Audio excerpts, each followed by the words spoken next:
ਸਤਿਨਾਮ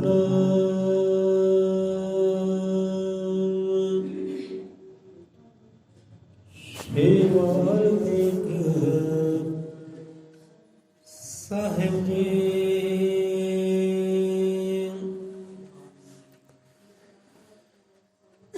ਸਤਿਨਾਮ ਸਤਿ ਕਰਤਾਰ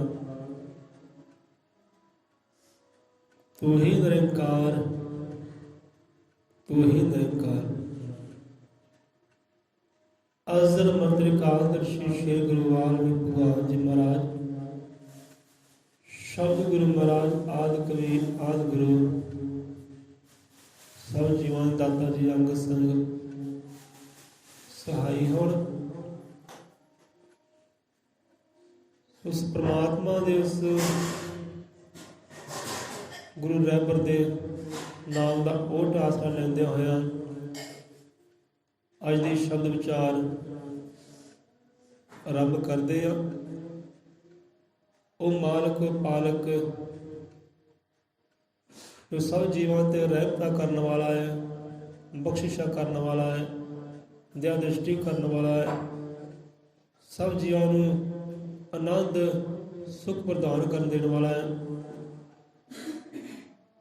ਉਸ ਮਾਲਕ ਪਾਲਕ ਦੇ ਨਾਮ ਦਾ ਓਟ ਆਸਰਾ ਲੈਂਦੇ ਹੋਇਆ ਸ਼ਬਦ ਵਿਚਾਰ ਆਰੰਭ ਕਰਦੇ ਆ। ਬੋਲੇ 100 ਰੁਪਏ ਅਜ਼ਰ ਮੰਤਰ ਕਾਲਦਰਸ਼ੀ ਸ੍ਰਿਸ਼ਟੀ ਕਰਤਾ ਵਾਲਮੀਕ ਦਇਆਵਾਨ ਜੀ ਕੀ ਜੈ।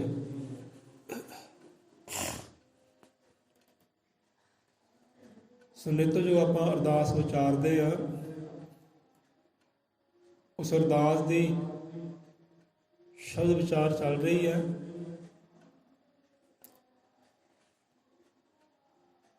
ਸੋ ਹਰ ਇੱਕ ਸਮਾਜ ਹੈ ਨਾ, ਇਨਸਾਨੀਅਤ ਸਮਾਜਾਂ ਵਿੱਚ ਵੰਡੀ ਹੋਈ ਹੈ, ਧਰਮਾਂ ਵਿੱਚ ਵੰਡੀ ਹੋਈ ਹੈ, ਮਜ਼ਹਬਾਂ ਵਿੱਚ ਵੰਡੀ ਹੋਈ ਹੈ।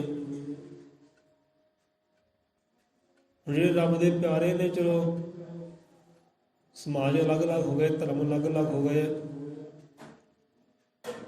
ਹਰ ਇੱਕ ਸਮਾਜ ਦੇ ਅੰਦਰ ਆਪਣੀ ਆਪਣੀ ਅਰਦਾਸ ਬੇਨਤੀ ਹੁੰਦੀ ਹੈ, ਜੋ ਸੰਤਾਂ ਨੇ ਤੋਰੀ ਹੈ, ਰਹਿਬਰਾਂ ਨੇ ਤੋਰੀ, ਗੁਰੂਆਂ ਪੀਰਾਂ ਨੇ ਤੋਰੀ ਹੈ। ਭਾਈ ਇੱਦਾਂ ਅਰਦਾਸ ਕਦੇ ਕਰਨੀ ਹੈ, ਰੱਬ ਅੱਗੇ ਬੇਨਤੀ ਕਰਨੀ, ਅਰਦਾਸ ਕਰਨੀ, ਅਰਜ਼ੋਈ ਕਰਨੀ ਹੈ। ਇੱਦਾਂ ਕਦੇ ਕਰਿਓ, ਇੱਦਾਂ ਕਰਨੀ ਹੈ। ਸੋ ਚੱਲਦੀ ਆ ਰਹੀ ਉੱਦਾਂ ਹੀ।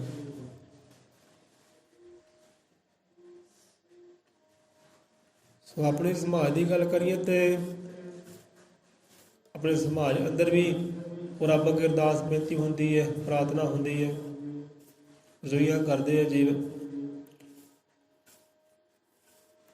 ਸੋ ਇੱਥੇ ਸ਼ਬਦ ਅਲੱਗ-ਅਲੱਗ ਹੈ। ਜਿਵੇਂ ਆਪਾਂ ਗਿਆਨ ਆਸ਼ਰਮ ਜਾਂਦੇ ਆ ਸਤਿਗੁਰੂ ਦੇ ਦੁਆਰੇ ਤੇ, ਸਤਿਗੁਰੂ ਗਿਆਨ ਆਸ਼ਰਮ ਵਿੱਚ ਅਰਦਾਸ ਜਿਹੜੀ ਉਚਾਰੀ ਜਾਂਦੀ ਹੈ, ਉੱਥੇ ਸ਼ਬਦ ਹੋਰ ਹੈ, ਗੁਣਗਾਨ ਉੱਥੇ ਪ੍ਰਭੂ ਦਾ ਹੋਰ ਹੈ। ਅਰਦਾਸ ਬੇਨਤੀ ਤੇ ਉਚਾਰੀ ਜਾਂਦੀ ਜੋ ਸਤਿਪੂਰਨਾਥ ਜੀ ਨੇ ਉਸ ਮਾਲਕ ਪਾਲਕ ਤੋਂ ਕਲਮ ਦੀ ਸ਼ਕਤੀ ਲੈ ਕੇ ਲਿਖਣਾ ਕੀਤੀ ਹੈ। ਆਪਣੇ ਗੁਰੂ ਦੀ ਸਿਫਤ ਸਲਾਹ ਵਿੱਚ ਆਉਂਦੀ ਹੈ, ਰੱਬ ਦੀ ਸਿਫਤ ਸਲਾਹ ਹੁੰਦੀ ਹੈ, ਕੋਈ ਸੰਗਤ ਦੀਆਂ ਪੁਕਾਰਾਂ ਕਰਦੇ ਆ।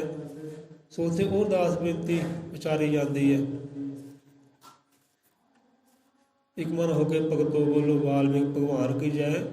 ਪੂਰਨ ਸਤਿਗੁਰੂ ਬ੍ਰਹਮ ਗਿਆਨੀ ਗੁਰੂ ਗਿਆਨਨਾਥ ਮਹਾਰਾਜ ਜੀ ਕੀ ਜੈ। ਇਹ ਸਤਿਗੁਰ ਦੇ ਸਰਦਾਲੂਆਂ ਦੀ ਸਦਾ ਸਦਾ ਸੰਸਾਰ ਤੋਂ ਜੈ। ਸੋ ਇਹ ਅਰਦਾਸ ਬੇਨਤੀ ਉੱਥੇ ਉਚਾਰੀ ਜਾਂਦੀ ਹੈ ਜਿੱਥੇ ਪ੍ਰਭੂ ਵਾਲਮੀਕ ਮਹਾਰਾਜ ਜੀ ਦਾ ਪ੍ਰਾਚੀਨ ਮੰਦਿਰ ਹੈ, ਧੂਣਾ ਸਾਹਿਬ ਹੈ। ਉੱਥੇ ਅਰਦਾਸ ਬੇਨਤੀ ਹੋਰ ਉਚਾਰੀ ਜਾਂਦੀ ਹੈ। ਸੋ ਆਪਣੇ ਸਮਾਜ ਦੀ ਜੋ ਅਰਦਾਸ ਬੇਨਤੀ ਹੈ ਪਰਮਾਤਮਾ ਦੀ, ਉਹ ਇੱਕ ਨਹੀਂ ਹੈ, ਸ਼ਬਦ ਅਲੱਗ-ਅਲੱਗ ਹੈ। ਸੋ ਸ਼ਬਦ ਅਲੱਗ-ਅਲੱਗ ਹੋ ਸਕਦੇ ਹੈ, ਗੁਣਗਾਨ ਅਲੱਗ-ਅਲੱਗ ਹੋ ਸਕਦੇ ਹੈ, ਪਰ ਹੈ ਤਾਂ ਅਰਦਾਸ ਹੈ, ਬੇਨਤੀ ਉਹਦੇ ਅੱਗੇ ਰਜੋਈ ਹੈ। ਸ਼ਬਦ ਅਲੱਗ ਹੋਏ ਤਾਂ ਕੋਈ ਗੱਲ ਨਹੀਂ, ਪਰ ਜਿੱਦਾਂ ਜਿੱਦਾਂ ਸੰਤਾਂ ਨੇ ਉਚਾਰਨੀ ਕੀਤੀ ਉੱਦਾਂ ਦਾ ਅਰਦਾਸ ਬੇਨਤੀ ਚੱਲਦੀ ਆ ਰਹੀ ਹੈ। ਅਨੇਕਾਂ ਗੁਰੂਆਂ ਨੇ ਅਰਦਾਸ ਬੇਨਤੀ ਕੀਤੀ ਹੈ, ਜਿੱਦਾਂ ਉਹਨਾਂ ਨੇ ਕੀਤੀ ਹੈ ਉੱਦਾਂ ਲੋਕੀ ਉਚਾਰਦੇ ਆ ਰਹੇ ਹੈ। ਹਰ ਸੰਤ ਨੇ ਉਚਾਰੀ ਅਰਦਾਸ, ਹਰ ਰਹਿਬਰ ਨੇ ਅਰਦਾਸ ਉਚਾਰੀ, ਪ੍ਰਾਰਥਨਾ ਉਚਾਰੀ ਹੈ, ਜੀਵਨ ਨੇ ਪਕੜ ਲਈ ਹੈ ਤਾਂ ਉੱਦਾਂ ਹੀ ਉਚਾਰਦੇ ਹੈ। ਸੋ ਵੱਧਦੇ ਆ ਸ਼ਬਦਾਂ ਦੇ ਵੱਲ।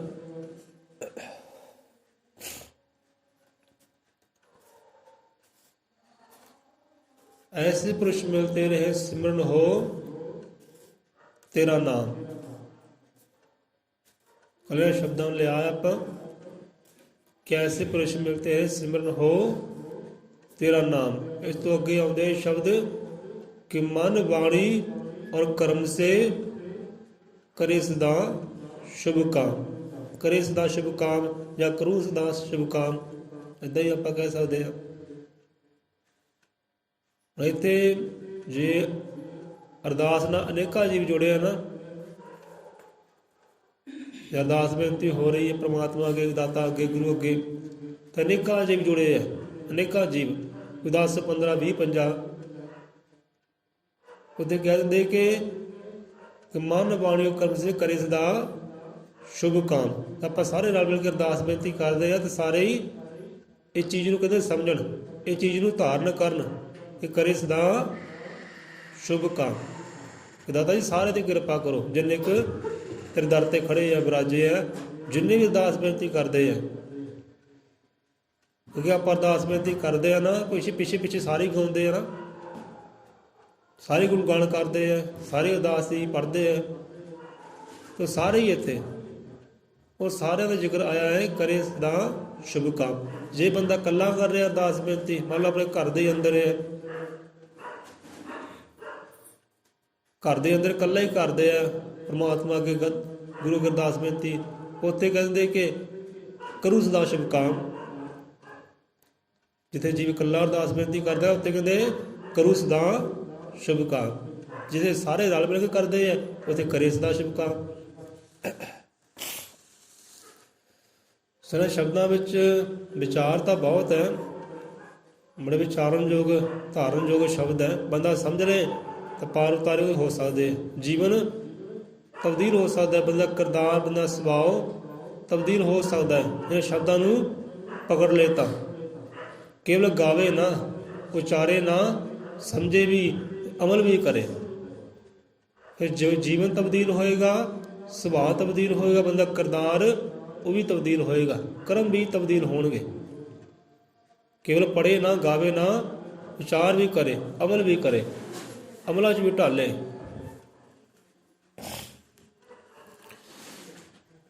ਮਨ ਬਾਣੀ ਔਰ ਕਰਮ ਸੇ ਕਰੇ ਸਦਾ ਸ਼ੁਭ ਕਾਮ। ਸਭ ਅਰਦਾਸ ਦੇ ਇਹਨਾਂ ਸ਼ਬਦਾਂ ਨੂੰ ਵਿਚਾਰਦੇ ਆ।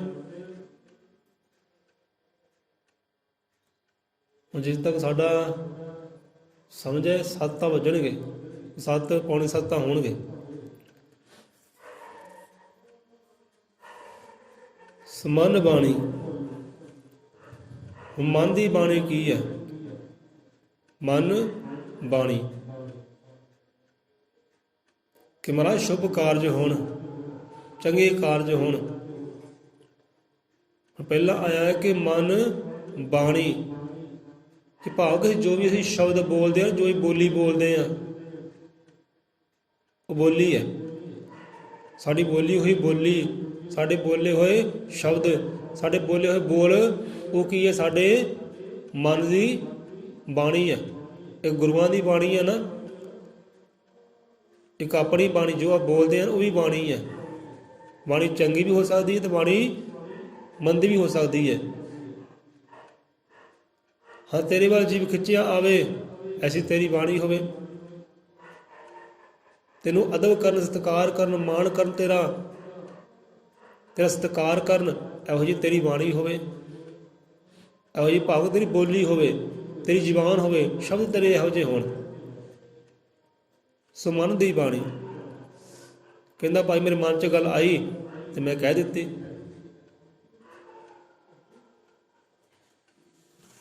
ਸੋ ਮਨ ਬਾਣੀ, ਮਨ ਬਾਣੀ ਤੂੰ ਆਪਣੀ ਬੋਲੀ, ਆਪਣੇ ਬੋਲ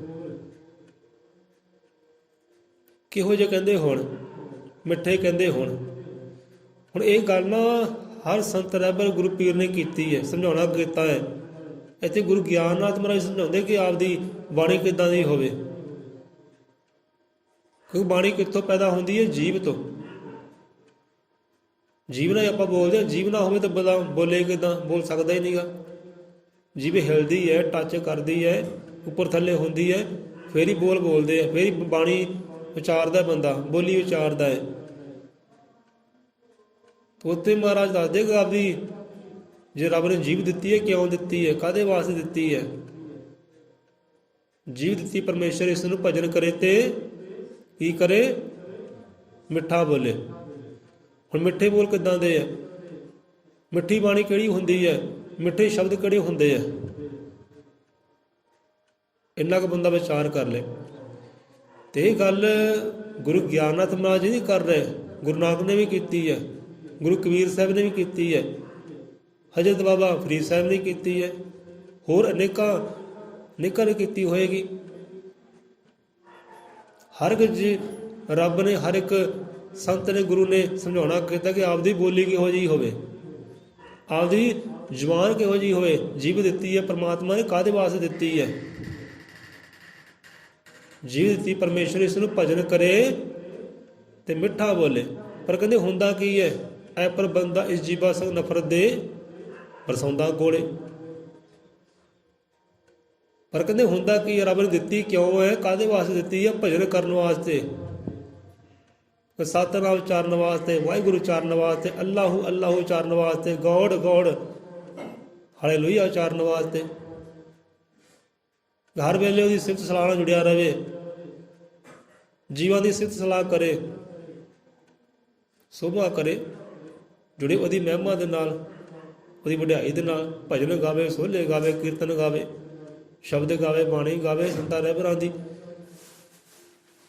ਇਹੋ ਜਿਹੇ ਕਹਿੰਦੇ ਕਾਰਜ ਵਾਸਤੇ ਤੈਨੂੰ ਰੱਬ ਨੇ ਜੀਭ ਦਿੱਤੀ ਹੈ। ਪਰ ਹੁੰਦਾ ਕੀ ਹੈ? ਐ ਪਰ ਬੰਦਾ ਇਸ ਜੀਭਾ ਸੰਗ ਨਫ਼ਰਤ ਦੇ ਬਰਸਾਉਂਦਾ ਗੋਲੇ। ਬੰਦਾ ਜੀਭਾਂ ਦੇ ਨਾਲ ਗੋਲੇ ਵਰਸਾਉਂਦਾ ਹੈ, ਬਾਰੂਦ ਵਰਸਾਉਂਦਾ, ਗੋਲੀਆਂ ਵਰਸਾਉਂਦਾ ਹੈ। ਉਹ ਹੈ ਨਫ਼ਰਤ ਦੀਆਂ। ਕਿਸੇ ਨੂੰ ਮੰਦਾ ਬੋਲ ਕੇ, ਕਮੰਦਾ ਬੋਲ ਕੇ, ਭੈੜੇ ਸ਼ਬਦ ਬੋਲ ਕੇ, ਭੈੜੀ ਬਾਣੀ ਬੋਲ ਕੇ ਦੁੱਖ ਦਿੰਦਾ, ਪੀੜਾ ਦਿੰਦਾ ਹੈ, ਲੜਾਈਆਂ ਝਗੜੇ ਹੁੰਦੇ ਆ, ਕਲਾ ਕਲੇਸ਼ ਹੁੰਦਾ ਹੈ।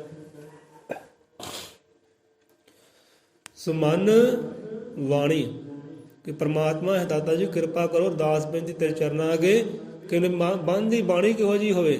ਆਪ ਰਹਿਮਤਾ ਕਰੋ, ਬਖਸ਼ਿਸ਼ਾ ਕਰੋ ਕਿ ਮਨ ਦੀ ਬਾਣੀ ਏਦਾਂ ਦੀ ਹੋਵੇ ਕਿ ਸ਼ੁਭ ਕਾਰਜ ਹੋਣ।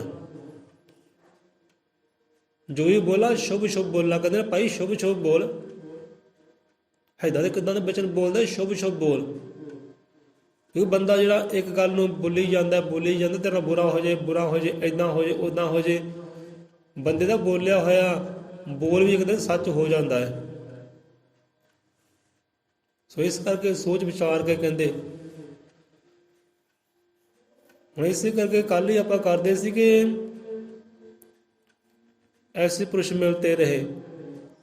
ਹੁਣ ਐਸੇ ਪੁਰਸ਼ ਉਹ ਕਿਹੜਾ ਹੈ ਜਿਹੜਾ ਤੁਹਾਡੀ ਬੋਲੀ ਵੀ ਸਹੀ ਕਰਦੇ, ਤੁਹਾਡੇ ਕਰਮ ਵੀ ਸਹੀ ਕਰਦੇ, ਤੁਹਾਡੀ ਕਰਨੀ ਵੀ ਸਹੀ ਕਰਦੇ, ਤੁਹਾਡੀ ਭਾਵਨਾ ਵੀ ਸਹੀ ਕਰਦੇ। ਉਹ ਆਪਾਂ ਫਿਰ ਕਹਾਂਗੇ ਉਹ ਸਤਿਗੁਰੂ ਹੀ ਹੈ, ਉਹ ਰਹਿਬਰ ਸਾਡੇ ਸੰਤ ਹੀ ਹੈ। ਉਹ ਸੰਤਾਂ ਨਾਲ ਮੇਲ ਮਿਲਾਪ ਹੁੰਦਾ ਹੈ ਅਤੇ ਸਾਰੀਆਂ ਚੀਜ਼ਾਂ ਨਾਲ ਵਧੀਆ ਹੁੰਦੀਆਂ, ਕਿਰਦਾਰ ਵੀ ਵਧੀਆ ਹੁੰਦੀਆਂ, ਬੋਲੀ ਵਧੀਆ ਹੁੰਦੀ ਹੈ। ਸੋ ਇੱਥੇ ਮਨ ਬਾਣੀ। ਹੁਣ ਬੰਦੇ ਦੀ ਭਾਈ ਆਪਣੀ ਬਾਣੀ ਹੈ, ਆਪਣੀ ਬੋਲੀ ਹੈ, ਆਪਣੀ ਭਾਸ਼ਾ ਹੈ, ਆਪਣੇ ਸ਼ਬਦ ਹੈ। ਜੋ ਪਰਾਏ ਹੈ ਕਹਿੰਦੇ ਭਾਈ ਉਹ ਮੇਰਾ ਪਰਾਇਆ। ਹੁਣ ਗੁਰਬਾਣੀ ਤਾਂ ਕਹਿੰਦੀ ਪਰਾਇਆ ਕੋਈ ਹੈ ਹੀ ਨਹੀਂਗਾ। ਹੁਣ ਪਰਾਇਆ ਕਿੱਦਾਂ? ਮੰਨ ਲਓ ਖੂਨ ਦਾ ਰਿਸ਼ਤਾ ਨਹੀਂ ਹੈ, ਇੱਕ ਕੁੱਖ ਦਾ ਜਾਇਆ ਨਹੀਂ ਹੈ, ਉਹ ਹੋ ਗਿਆ ਪਰਾਇਆ। ਇਹ ਬੰਦੇ ਨਾਲ ਮੇਰਾ ਖੂਨ ਦਾ ਰਿਸ਼ਤਾ ਨਹੀਂ ਹੈ, ਮੇਰੇ ਵਾਸਤੇ ਪਰਾਇਆ ਹੈ। ਕਹਿੰਦੇ ਪਰਾਏ ਵੀ ਆਪਣੇ ਹੋ ਜਾਂਦੇ ਹੈ, ਖੂਨ ਤੋਂ ਗਹਿਰੇ ਰਿਸ਼ਤੇ ਹੋ ਜਾਂਦੇ ਉਹਨਾਂ ਪਰਾਇਆਂ ਦੇ ਵੀ, ਜੇਕਰ ਤੇਰੀ ਪਿਆਰਿਆ ਬੋਲੀ ਚੰਗੀ ਹੈ ਤਾਂ, ਜੇ ਤੇਰੇ ਸ਼ਬਦ ਚੰਗੇ ਆ ਤਾਂ, ਜੇ ਤੇਰੀ ਬਾਣੀ ਚੰਗੀ ਹੈ ਨਾ, ਪਰਾਏ ਵੀ ਆਪਣੇ ਹੋ ਕੇ ਮਿਲਦੇ ਹੈ, ਉਹ ਜਿਗਰੀ ਹੋ ਕੇ ਮਿਲਦੇ ਹੈ। ਬਾਣੀ ਦੀ ਸਿਰ 'ਤੇ ਹੈ।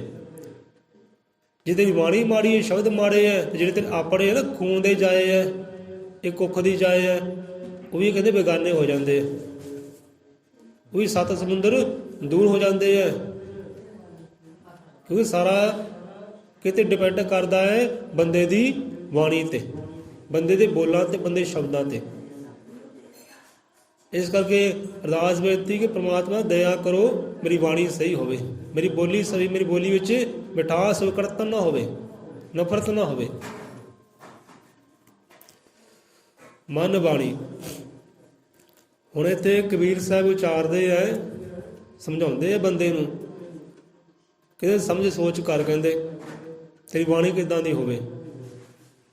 ਫਿਰ ਕਹਾਂਗੇ ਬਾਣੀ ਹੈ ਭਾਈ, ਆਪਣੀ ਬੋਲੀ ਹੈ, ਪਰਾਏ ਜਿਹੜੇ ਹੈ ਉਹ ਆਪਣੇ ਹੋ ਜਾਂਦੇ ਹੈ ਤੇ ਆਪਣੇ ਜਿਹੜੇ ਬੇਗਾਨੇ ਹੋ ਜਾਂਦੇ ਬੋਲੀ ਕਰਕੇ। ਬੋਲੀ ਦਾ ਬਹੁਤ ਵੱਡਾ ਯੋਗਦਾਨ ਹੈ। ਹੁਣ ਕਹਿੰਦੇ ਆ ਕਬੀਰ ਸਾਹਿਬ, ਕਹਿੰਦੇ ਕਾਗਾ ਕਾਕੋ ਦਨ ਹਰੇ, ਕਹਿੰਦੇ ਕਾਗਾ ਕਾਕੋ ਦਨ ਹਰੇ, ਕਹਿੰਦੇ ਕਾਂ ਆ ਭਾਈ, ਕਾਂ ਹੈ ਨਾ, ਕੀ ਖਜ਼ਾਨੇ ਲੁੱਟਦਾ ਹੈ ਤੁਹਾਡੇ, ਉਹ ਕਿਹੜੀ ਦੌਲਤਾਂ ਲੁੱਟਦਾ ਹੈ, ਕਿਹੜੀ ਜ਼ਮੀਨਾਂ ਤੇ ਕਬਜ਼ਾ ਕੀਤਾ ਉਹਨੇ, ਹੈ ਨਾ। ਸਾਰੇ ਉਹਨੂੰ ਮਾੜਾ ਕਹਿੰਦੇ ਆ, ਮੰਦਾ ਕਹਿੰਦੇ ਆ। ਕਾਗਾ ਕਾਕੋ ਦਨ ਹਰੇ, ਉਹਨੂੰ ਮੰਦਾ ਕਹਿੰਦੇ। ਜੇ ਕਾਂ ਬੋਲਦਾ ਨਾ, ਕਹਿੰਦੇ ਭਾਈ ਰੌਲਾ ਪਾਇਆ ਹੈ। ਜੇ ਬੱਚੇ ਸ਼ੋਰ ਸ਼ਰਾਬਾ ਕਰਦੇ ਹੋਣ, ਕਹਿੰਦੇ ਲੈ ਵੀ ਇਹਨੇ ਕੀ ਕਾਵਾਂ ਰੌਲੀ ਪਾਈ ਹੈ, ਚਲੋ ਚਲੀਏ ਇੱਥੋਂ। ਸਾਨੂੰ ਸ਼ਾਂਤੀ ਚਾਹੀਦੀ, ਸਾਨੂੰ ਚੁੱਪ ਚਾਹੀਦੀ ਹੈ, ਇਹਨਾਂ ਦਾ ਕਾਵਾਂ ਰੌਲੀ ਪਾਈ ਹੈ। ਜਾਂ ਘਰ 'ਚ ਬੱਚੇ ਹੈ, ਬੱਚੇ ਕੀ ਕਾਵਾਂ ਰੌਲੀ ਪਾਈ, ਚੁੱਪ ਕਰਕੇ ਬਹਿ ਜਾਓ, ਵੀ ਸ਼ਾਂਤ ਹੋ ਜਾਓ, ਐਵੇਂ ਕਾਵਾਂ ਰੌਲੀ ਨਾ ਪਾਓ। ਉਹ ਕਾਂ ਦੀ ਜਿਹੜੀ ਬੋਲੀ ਹੈ ਉਹ ਜੀਵਨ ਨੂੰ ਚੰਗੀ ਨਹੀਂ ਲੱਗਦੀ, ਰੌਲਾ ਜਾਪਦੀ ਹੈ, ਸ਼ੋਰ ਸ਼ਰਾਬਾ ਜਾਪਦੀ ਹੈ। ਕਾਗਾ ਕਾਕੋ ਦਨ ਹਰੇ, ਕੋਇਲ ਕਾਕੋ ਦੇਤ, ਕਹਿੰਦੇ ਕਾਂ ਤੁਹਾਡਾ ਕੀ ਧਨ ਖਜ਼ਾਨੇ ਲੁੱਟਦਾ ਹੈ, ਤੁਸੀਂ ਉਹਨੂੰ ਬੁਰਾ ਕਹਿੰਦੇ ਹੋ, ਉਹਦੀ ਬੋਲੀ ਨੂੰ ਕਾਵਾਂ ਰੌਲੀ ਕਹਿੰਦੇ ਹੋ, ਕੀ ਤੁਹਾਡੇ ਖਜ਼ਾਨੇ ਲੁੱਟਦਾ ਹੈ। ਉਧਰ ਕਹਿੰਦੇ ਕੋਇਲ ਹੈ, ਕਾਗਾ ਕਾਕੋ ਦਨ ਹਰੇ, ਕੋਇਲ ਕਾਕੋ ਦੇਤ। ਜਿਹੜੀ ਕੋਇਲ ਹੈ ਰੰਗ ਦੀ ਗਹਿਰੀ ਕਾਲੀ ਹੈ। ਲੈ ਵੀ ਕਾਂ ਕਹਿੰਦੇ ਕਾਲਾ ਤਾਂ ਕਰਕੇ ਤੁਹਾਨੂੰ ਚੰਗਾ ਨਹੀਂ ਲੱਗਦਾ, ਇਹਦੀ ਬੋਲੀ ਚੰਗੀ ਨਹੀਂ ਲੱਗਦੀ, ਚੱਲ ਪਈ ਰੌਲਾ ਨਾ ਪਾ, ਹੋਰ ਕੋਈ ਬਨੇਰਾ ਲੱਭ, ਉੜ ਜਾ। ਚਲੋ ਮੰਨ ਲਿਆ ਕਿ ਉਹ ਕਾਲਾ ਹੈ ਤਾਂ ਕਰਕੇ ਉਹਨੂੰ ਲੋਕੀ ਮੰਦਾ ਕਹਿੰਦੇ ਆ ਨਾ, ਉਹਦੀ ਬੋਲੀ ਨੂੰ ਚੰਗਾ ਨਹੀਂ ਕਹਿੰਦੇ। ਹੁਣ ਜਿਹੜੀ ਕੋਇਲ ਹੈ ਉਹ ਕਾਂ ਤੋਂ ਵੀ ਜ਼ਿਆਦਾ ਗਹਿਰੀ ਕਾਲੀ ਹੈ, ਕਾਂ ਤੋਂ ਵੀ ਉਹ ਜ਼ਿਆਦਾ ਗਹਿਰੀ ਕਾਲੀ ਹੁੰਦੀ ਹੈ। ਪਰ ਉਹਦੀ ਬੋਲੀ ਜਿਹੜੀ ਹੈ ਉਹ ਸਾਰਿਆਂ ਨੂੰ ਮਨ ਭਾਉਂਦੀ ਹੈ, ਚੰਗੀ ਲੱਗਦੀ, ਮਿੱਠੀ ਲੱਗਦੀ, ਪਿਆਰੀ ਲੱਗਦੀ ਹੈ। ਉਹ ਕਹਿੰਦੇ ਬੋਲੀ ਚੱਲ, ਬੜਾ ਮਜ਼ਾ ਆਉਂਦਾ ਹੈ। ਬੱਚੇ ਵੀ ਰੀਸਾਂ ਕਰਦੇ ਹੈ, ਜੋ ਬਜ਼ੁਰਗ ਹੈ ਉਹ ਵੀ ਰੀਸਾਂ ਕਰਕੇ, ਸਾਡੇ ਵਰਗੇ ਹੈ ਉਹ ਵੀ ਰੀਸਾਂ ਕਰਦੇ ਕੋਇਲ ਦੀਆਂ, ਕਿ ਵਾਹ ਵੀ ਕਿਆ ਬਾਤਾਂ। ਹੁਣ ਗਾਉਣ ਵਾਲਿਆਂ ਨੇ, ਲਿਖਣ ਵਾਲੇ ਕਾਂ ਦੇ ਉੱਪਰ ਵੀ ਸੌਂਗ ਲਿਖੇ ਹੈ, ਤੇ ਗਾਉਣ ਵਾਲੇ ਲਿਖਣ ਵਾਲਿਆਂ ਨੇ ਵੀ ਕੋਇਲ ਉੱਪਰ ਵੀ ਬੜੇ ਮਿੱਠੇ ਮਿੱਠੇ ਸ਼ਬਦ ਲਿਖੇ ਹੈ। ਤੇ ਕੋਇਲ ਦਾ ਜ਼ਿਕਰ ਬਾਣੀ ਅੰਦਰ ਵੀ ਆਇਆ ਹੈ, ਤੇ ਕਾਂ ਦਾ ਜ਼ਿਕਰ ਬਾਣੀ ਅੰਦਰ ਵੀ ਆਇਆ, ਪਰ ਸੁਭਾਅ ਅਲੱਗ ਅਲੱਗ ਹੈ। ਸੋ ਕਾਗਾ ਕਾਕੋ ਦਨ ਹਰੇ, ਕੋਇਲ ਕਾਕੋ ਦੇਤ, ਮੀਠਾ ਸ਼ਬਦ ਸੁਣਾਈ ਕੇ ਜਗ ਆਪਣਾ ਕਰ ਲੇਤ। ਕਿਉਂਕਿ ਗੱਲ ਸਾਰੀ ਸ਼ਬਦਾਂ ਦੀ ਹੈ, ਗੱਲ ਸਾਰੀ ਬਾਣੀ ਦੀ, ਗੱਲ ਸਾਰੀ ਬੋਲੀ ਦੀ ਹੈ। ਕਿ ਬੋਲੀ ਆਪਦੀ ਕਿਹੋ ਜਿਹੀ ਹੋਏ, ਕੋਇਲ ਵਰਗੀ ਕਹਿੰਦੀ ਮਿੱਠੀ ਹੋਵੇ। ਰੰਗ ਦਾ ਉੱਤੇ ਕੋਈ ਨਹੀਂ ਹੈ, ਬਾਹਰਲੇ ਭੇਗ ਦਾ ਕੋਈ ਨਹੀਂ, ਬਾਹਰਲੇ ਰੰਗ ਦਾ ਕੀ ਰੰਗ, ਭਾਵੇਂ ਜਿਹੜਾ ਮਰਜ਼ੀ ਗੋਰਾ ਹੋਵੇ, ਕਾਲਾ ਹੋਵੇ, ਨੀਲਾ ਹੋਵੇ, ਪੀਲਾ ਹੋਵੇ, ਕੋਈ ਚੱਲੇਗਾ। ਆਪਦਾ ਕਿਰਦਾਰ ਜਿਹੋ ਜਿਹਾ ਵੀ ਹੈ, ਪਰ ਆਪਦੀ ਬੋਲੀ 'ਚ ਮਿਠਾਸ ਹੋਵੇ। ਕਿਉਂਕਿ ਕੋਇਲ ਹੈ, ਉਹਦੀ ਬੋਲੀ ਮਿੱਠੀ ਹੈ, ਉਹਦਾ ਸੁਰ ਮਿੱਠਾ ਹੈ, ਉਹਦੀ ਬਾਣੀ ਮਿੱਠੀ ਹੈ, ਤੇ ਸਾਰੇ ਜਗ ਨੂੰ ਉਹ ਆਪਣਾ ਕਰ ਲੈਂਦੀ ਹੈ, ਉਹ ਸਾਰੇ ਪਿਆਰੀ ਲੱਗਦੀ ਹੈ। ਰੰਗ ਦੀ ਭਾਵੇਂ ਬੇਸ਼ੱਕ ਗਹਿਰੀ ਕਾਲੀ ਕਿਉਂ ਨਹੀਂ ਹੈ, ਰੰਗ ਦੀ ਗਹਿਰੀ ਕਾਲੀ ਹੈ, ਪਰ ਬੋਲੀ ਕਰਕੇ ਉਹ ਸਾਰਿਆਂ ਨੂੰ ਪਿਆਰੀ ਲੱਗਦੀ ਹੈ। ਸੋ ਕਾਗਾ ਕਾਕੋ ਦਨ ਹਰੇ, ਕੋਇਲ ਕਾਕੋ ਦੇਤ, ਮਿੱਠਾ ਸ਼ਬਦ ਸੁਣਾ ਕੇ ਜਗ ਆਪਣਾ ਕਰ ਲੈ। ਕਿ ਪਿਆਰਿਆ, ਕਿ ਤੇਰੀ ਬੋਲੀ ਵੀ ਇਹੋ ਜਿਹੀ ਹੋਵੇ। ਦਾਤਾ ਜੀ ਕਿਰਪਾ ਕਰੋ ਕਿ ਮੇਰੇ ਜ਼ੁਬਾਨ ਨੂੰ ਵੀ, ਮੇਰੇ ਬੋਲਾਂ ਨੂੰ ਵੀ ਮਿਠਾਸ ਬਖਸ਼ੀ ਕਰੋ, ਮੇਰੇ ਹਰ ਇੱਕ ਉਚਾਰੇ ਹੋਏ ਬੋਲ ਵਿੱਚ ਮਿਠਾਸ ਹੋਵੇ, ਖੰਡ ਮਿਸ਼ਰੀ ਹੋਵੇ, ਇਹੋ ਜਿਹੀ ਕਿਰਪਾ ਕਦੇ ਕਰੋ। ਮਨ ਬਾਣੀ, ਮੇਰੇ ਮਨ ਦੀ ਬਾਣੀ ਇਹੋ ਜਿਹੀ ਹੋਵੇ, ਕੋਇਲ ਵਰਗੀ। ਸੋ ਇਹੋ ਜਿਹੇ ਸ਼ਬਦ ਕਬੀਰ ਸਾਹਿਬ ਦੇ ਇੱਕ ਨਹੀਂ ਅਨੇਕਾਂ ਹੀ ਹੈ, ਅਨੇਕਾਂ ਸ਼ਬਦਾਂ ਰਾਹੀਂ ਉਹਨਾਂ ਨੇ ਸਮਝਾਉਣਾ ਕੀਤਾ ਹੈ। ਕਹਿੰਦੇ ਇੱਕ ਸ਼ਬਦ ਹੈ, ਇੱਕ ਸ਼ਬਦ ਨਾਲ ਸਾਰੇ ਪਿਆਰੇ ਹੋ ਜਾਂਦੇ। ਇੱਕੋ ਸ਼ਬਦ ਕਹਿੰਦੇ ਸੋ ਪਿਆਰਾ, ਇੱਕ ਸ਼ਬਦ ਕੋ ਪਿਆਰਾ, ਇੱਕ ਸ਼ਬਦ ਕਹਿੰਦੇ ਬੋਲਦਾ ਬੰਦਾ 100 ਪਿਆਰੇ ਉਹਦੇ ਹੋ ਜਾਂਦੇ ਹੈ। ਇੱਕ ਬੰਦਾ ਸ਼ਬਦ ਉਚਾਰਦਾ ਹੈ, ਕਿਸੇ ਨੂੰ ਆਪਣਾ ਕਰ ਲੈਂਦਾ, ਜਾਨ ਦਾ ਪਿਆਰਾ ਕਰ ਲੈਂਦਾ ਹੈ। ਇੱਕ ਸ਼ਬਦ ਕਹਿੰਦੇ ਦੁਸ਼ਮਣਾ, ਇੱਕ ਸ਼ਬਦ ਕੋ ਯਾਰਾ। ਇੱਕ ਸ਼ਬਦ ਇਹੋ ਜਿਹੇ ਬੰਦੇ ਦੇ ਹੈ ਜੋ ਦੂਜੇ ਨੂੰ ਆਪਣਾ ਦੁਸ਼ਮਣ ਕਰ ਲੈਂਦੇ ਹੈ, ਵੈਰੀ ਬਣਾ ਲੈਂਦੇ ਹੈ, ਇੱਕ ਦੂਜੇ ਦੇ ਦੁਸ਼ਮਣ ਹੋ ਜਾਂਦੇ ਹੈ। ਉਹ ਸ਼ਬਦ ਹੀ ਹੈ ਨਾ। ਇੱਕ ਸ਼ਬਦ ਉਹ ਹੈ ਜੋ ਬੰਦੇ ਨੂੰ ਆਪਣਾ ਯਾਰ ਕਰ ਲੈਂਦੇ ਹੈ, ਲੈ ਆ ਹੋਏ ਯਾਰਾਂ ਦਾ ਯਾਰ, ਕਹਿੰਦੇ ਇਹਦੀ ਬੋਲੀ ਇਹੋ ਜਿਹੀ ਹੈ। ਇਸ ਕਰਕੇ ਬਾਣੀ 'ਤੇ ਬਹੁਤ ਵੱਡਾ ਜੀਵਨ ਨਿਰਭਰ ਕਰਦਾ ਕਿ ਆਪਦੀ ਬਾਣੀ ਕਿਹੋ ਜਿਹੀ ਹੋਵੇ, ਮਿਠਾਸ ਵਾਲੀ ਹੋਵੇ। ਜਿਹਦਾ ਕਈ ਪਿਆਰੇ ਨਾ ਕਿਸੇ ਨੂੰ ਆਵਾਜ਼ ਦਿੰਦੇ ਆ, ਕਹਿੰਦੇ ਹਾਂਜੀ ਪਿਆਰਿਓ, ਆ ਸੁਣੋ ਪਿਆਰਿਓ, ਹਾਂਜੀ ਵਾਹਿਗੁਰੂ ਜੀ, ਹਾਂਜੀ ਰਾਮ ਜੀ, ਹਾਂਜੀ ਪ੍ਰਭੂ ਜੀ, ਕਰਦੇ ਨੇ ਕਿਹੋ ਜਿਹੀ ਹੋਏ। ਇੱਦਾਂ ਕਿਸੇ ਨੇ ਆਵਾਜ਼ ਦੇਣੀ ਹੈ, ਉਹਨੇ ਹਾਂਜੀ ਕਹਿ ਕੇ, ਹਾਂਜੀ ਗੱਲ ਸੁਣਿਓ, ਹਾਂਜੀ ਸੁਣਾਓ, ਸੁਭਾਅ ਬਣ ਜਾਂਦਾ। ਸੋ ਇਹੋ ਜਿਹੀ ਬੋਲੀ ਕਹਿੰਦੇ ਹੋਵੇ। ਕਹਿੰਦੇ ਬਾਣੀ ਐਸੀ ਬੋਲੀ ਹੈ। ਹੁਣ ਕਬੀਰ ਸਾਹਿਬ ਬਾਣੀ ਦੀ ਗੱਲ ਆਈ ਨਾ ਕਿ ਮਨ ਬਾਣੀ, ਕਹਿੰਦੇ ਬਾਣੀ ਐਸੀ ਬੋਲੀ ਹੈ ਮਨ ਜੋ ਸ਼ੀਤਲ ਹੋਏ। ਤੇਰੇ ਮਨ ਨੂੰ ਵੀ ਐ ਠੰਡ ਮਹਿਸੂਸ ਹੋਵੇ, ਐਨ ਸ਼ਾਂਤੀ ਮਹਿਸੂਸ ਹੋਵੇ, ਸਕੂਨ ਜਾਂ ਤੇਰੇ ਮਨ ਨੂੰ ਆਵੇ, ਹਮੇ ਕੋਈ ਚੰਗਾ ਕੀਤਾ, ਚੰਗਾ ਬੋਲਿਆ। ਬਾਣੀ ਐਸੀ ਬੋਲੀਏ ਮਨ ਜੋ ਸ਼ੀਤਲ ਹੋਏ, ਇਹੋ ਜਿਹੀ ਕਹਿੰਦੇ ਬੋਲੀ ਹੋਵੇ। ਔਰ ਉਹ ਕੋਈ ਸ਼ੀਤਲ ਕਰੇ, ਆਪ ਵੀ ਸ਼ੀਤਲ ਹੋਏ। ਇਹੋ ਜਿਹੀ ਤੇਰੇ ਮਨ ਦੀ ਬਾਣੀ ਹੋਵੇ, ਤੇਰੇ ਅੰਦਰਲੇ ਸ਼ਬਦ ਹੁਣ ਤੇਰੀ ਬੋਲੀ ਹੋਵੇ, ਤੇਰੇ ਮਨ ਨੂੰ ਵੀ ਸ਼ਾਂਤੀ ਮਿਲੇ, ਸਕੂਨ ਮਿਲੇ, ਆਰਾਮ ਮਿਲੇ। ਜਿਹੜਾ ਅਗਲਾ ਸੁਣਦਾ ਹੈ ਤਾਂ ਉਹਨੂੰ ਵੀ ਆਨੰਦ ਮਿਲੇ, ਸੁੱਖ ਮਿਲੇ। ਕਿਆ ਬਾਤਾਂ, ਬੜੀ ਮਿੱਠੀ ਬਾਣੀ ਬੰਦੇ ਦੀ, ਬੜੇ ਸੋਹਣੇ ਸ਼ਬਦ ਬੋਲਦਾ, ਉਹ ਮਿਠਾਸ ਹੈ। ਕਹਿੰਦੇ ਹੁਣ ਕਹਿੰਦੇ ਨਾ ਸ਼ਕਰਗੰਜ ਜੀ, ਫਰੀਦ ਸਾਹਿਬ ਸ਼ਕਰਗੰਜ, ਸ਼ਕਰਗੰਜ ਉਹਨਾਂ ਨੂੰ ਕਿਉਂ ਕਿਹਾ ਹੈ ਕਿ ਸ਼ੱਕਰ ਖਾਂਦੇ ਸੀ ਤਾਂ ਕਰਕੇ, ਕਿਉਂਕਿ ਉਹਨਾਂ ਦੇ ਬੋਲਾਂ ਦੇ ਵਿੱਚ ਇਹੋ ਜਿਹੀ ਸ਼ੱਕਰ ਘੁਲੀ ਹੋਈ ਸੀ। ਬੋਲਦੇ ਸੀ, ਕਹਿੰਦੇ ਲੈ ਵੀ ਆ ਸ਼ੱਕਰ ਘੁਲੀ ਹੈ, ਖੰਡ ਘੁਲੀ ਹੈ, ਤੇਰੇ ਸ਼ਹਿਦ ਘੁਲਿਆ ਤੇਰੇ ਸ਼ਬਦਾਂ ਵਿੱਚ।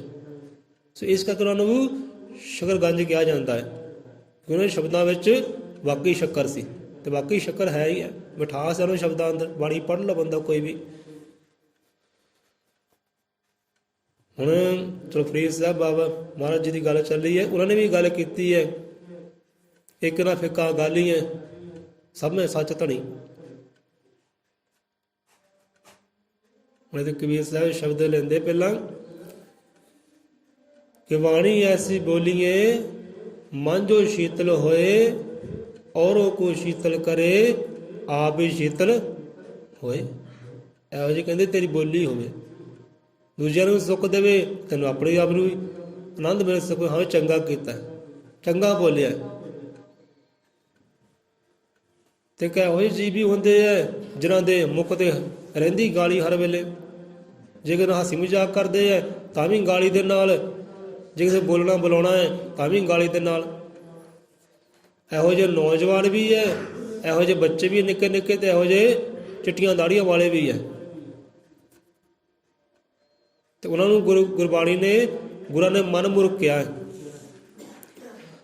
ਸੋ ਇੱਥੇ ਫਰੀਦ ਸਾਹਿਬ ਸਮਝਾਉਂਦੇ ਕਿ ਇੱਕ ਨਾ ਫਿੱਕਾ ਗੱਲ ਹੀ ਹੈ, ਸਭ ਮੈਂ ਸੱਚ ਧਣੀ। ਕਿ ਪਿਆਰਿਆ, ਇੱਕ ਬੰਦੇ ਨੂੰ ਵੀ, ਇੱਕ ਜੀਵ ਨੂੰ ਵੀ, ਚਾਹੇ ਕੁੱਤਾ ਬਿੱਲਾ ਹੈ ਨਾ, ਉਹਨੂੰ ਵੀ ਮੰਦਾ ਨਾ ਬੋਲ, ਉਹਨੂੰ ਫਿੱਕੇ ਬੋਲ ਨਾ ਬੋਲ, ਗਾਲੀ ਨਾ ਦੇ ਉਹਨੂੰ। ਕਿਉਂਕਿ ਕਈਆਂ ਦੀ ਆਦਤ ਬਣ ਜਾਂਦੀ ਹੈ, ਕੋਈ ਡੰਗਰ ਹੈ, ਪਸ਼ੂ ਜਾਨਵਰ ਹੈ ਨਾ, ਉਹਨੂੰ ਵੀ ਗਾਲੀ ਕੱਢ ਕੇ ਬੋਲਣਾ ਹੈ। ਜੇ ਕੋਈ ਬੱਚਾ ਹੈ ਉਹਨੂੰ ਵੀ ਗਾਲੀ, ਜੋ ਵੀ ਸਾਹਮਣੇ ਆਇਆ ਹੱਸੀ ਮਜ਼ਾਕ ਕਰਨੀ ਤਾਂ ਵੀ ਗਾਲੀ ਦੇ ਨਾਲ। ਉਹ ਆਪਣਾ ਆਪ ਰੂਪ ਝਾੜਦੇ ਆ, ਰੂਪ ਦਿਖਾਉਂਦੇ, ਹਿੰਮਤ ਦਿਖਾਉਂਦੇ, ਮੈਂ ਬੜਾ ਵੀ ਬਲਵਾਨ ਹੈ ਨਾ, ਗਾਲੀ ਦਿੱਤੀ ਹੈ। ਸੋ ਫਰੀਦ ਸਾਹਿਬ ਸਮਝਾਇਆ ਭਾਈ ਇੱਕ ਨੂੰ ਵੀ ਫਿੱਕਾ ਨਾ ਬੋਲ, ਕੌੜੇ ਸ਼ਬਦ ਨਾ ਬੋਲ, ਗਾਲੀ ਨਾ ਦੇ ਕਿਸੇ ਨੂੰ, ਕਿਉਂਕਿ ਸਾਰਿਆਂ ਦੇ ਅੰਦਰ ਉਹ ਪਰਮਾਤਮਾ ਨੂਰ ਕੰਮ ਕਰਦਾ ਹੈ, ਪਰਮਾਤਮਾ ਦੀ ਜੋਤ ਕੰਮ ਕਰਦੀ ਹੈ, ਖੁਦ ਉਹ ਰਮਿਆ ਹੋਇਆ ਹੈ ਹਰ ਜੀਵ ਦੇ ਅੰਦਰ। ਜੇ ਕਿਸੇ ਜੀਵ ਨੂੰ ਗਾਲੀ ਦਿੰਦਾ ਫਿੱਕੇ ਬੋਲ ਬੋਲਦਾ ਹੈ, ਉਹ ਰੱਬ ਨੂੰ ਫਿੱਕੇ ਬੋਲ ਤੂੰ ਬੋਲ ਰਿਹਾ ਹੈ, ਰੱਬ ਨੂੰ ਗਾਲੀ ਦੇ ਰਿਹਾ ਤੂੰ ਪਿਆਰਿਆ। ਤੇ ਜਿਹੜਾ ਰੱਬ ਨੂੰ ਗਾਲੀ ਦੇਵੇ ਉਹਨੂੰ ਸਿਆਣਾ ਤਾਂ ਕੋਈ ਕਹੇਗਾ ਨਹੀਂ, ਮੂਰਖ ਹੀ ਕਹੇਗਾ। ਤੇ ਗੁਰੂ ਨਾਨਕ ਦੇਵ ਜੀ ਨੇ ਮੂਰਖ ਕਿਹਾ ਉਹਨਾਂ ਨੂੰ, ਕਹਿੰਦੇ ਇਹੋ ਜਿਹੇ ਮੂਰਖ ਬੰਦੇ ਨਾ ਮਨਮੁਖ ਗੁਰਾਂ ਦੀ ਦਰਗਾਹ ਵਿੱਚ ਪ੍ਰਵਾਨ ਨਹੀਂ ਹੁੰਦੇ, ਰੱਬ ਦੀ ਦਰਗਾਹ ਵਿੱਚ ਪ੍ਰਵਾਨ ਨਹੀਂ ਹੁੰਦੇ, ਕਦੇ ਸੁੱਖ ਆਨੰਦ ਉਹ ਪਾਉਂਦੇ ਨਹੀਂ ਹੈ। ਇਹੋ ਜਿਹੇ ਮੂਰਖ ਕਹਿੰਦੇ, ਮਨ ਮੂਰਖ ਕਿਹਾ ਗੁਰਾਂ ਨੇ। ਸੋ ਇੱਕ ਨਾ ਫਿੱਕਾ ਗਾਲੀਏ ਸਭ ਸੱਚ ਧਣੀ, ਇਹ ਸੱਚ ਨੂੰ ਪਰਮਾਤਮਾ, ਹੱਕ ਨੂੰ ਪਰਮਾਤਮਾ ਅੱਲਾਹ ਤਾਲਾ ਵਾਹਿਗੁਰੂ ਕਹਿੰਦੇ ਹਰ ਜੀਵ ਦੇ ਅੰਦਰ ਜੋ ਸਰੂਪ ਵਸਿਆ ਹੋਇਆ, ਕਿਸੇ ਨੂੰ ਮੰਦਾ ਨਾ ਬੋਲ, ਕਮੰਦਾ ਨਾ ਬੋਲ, ਭੈੜੇ ਸ਼ਬਦਾਂ ਨਾ ਬੋਲ। ਪਰ ਅੱਜ ਲੋਕਾਂ ਦਾ ਸੁਭਾਅ ਬਣ ਗਿਆ ਹੈ ਮੰਦਾ ਬੋਲਣਾ। ਹੁਣ ਜੇ ਪੁਲਿਸ ਵਾਲੇ ਹੁੰਦੇ ਨਾ, ਗੱਲਬਾਤ ਬਾਅਦ 'ਚ ਕਰਦੇ ਆ, ਪਹਿਲਾਂ ਉਹਨਾਂ ਨੂੰ ਗਾਲੀ ਦੇਣੀ ਹੈ, ਪਹਿਲਾਂ ਰੋਹ ਵੀ ਦਿਖਾਉਣਾ ਆਪਣੀ ਵਰਦੀ ਦਾ। ਐਂ ਟੁੱਟ ਕੇ ਬੰਦੇ ਨੇ ਪੈਣਾ, ਕੋਈ ਬੰਦੇ ਨੂੰ ਗੱਲ ਹੀ ਨਹੀਂ ਦੂਜੀ ਨੂੰ ਆਉਂਦੀ, ਡਰ ਜਾਂਦੇ, ਘਬਰਾ ਜਾਂਦੇ ਆ, ਕਿਉਂਕਿ ਉਹ ਚੀਜ਼ ਉਹਨਾਂ ਨੂੰ ਸਿਖਾਈ ਜਾਂਦੀ ਹੈ।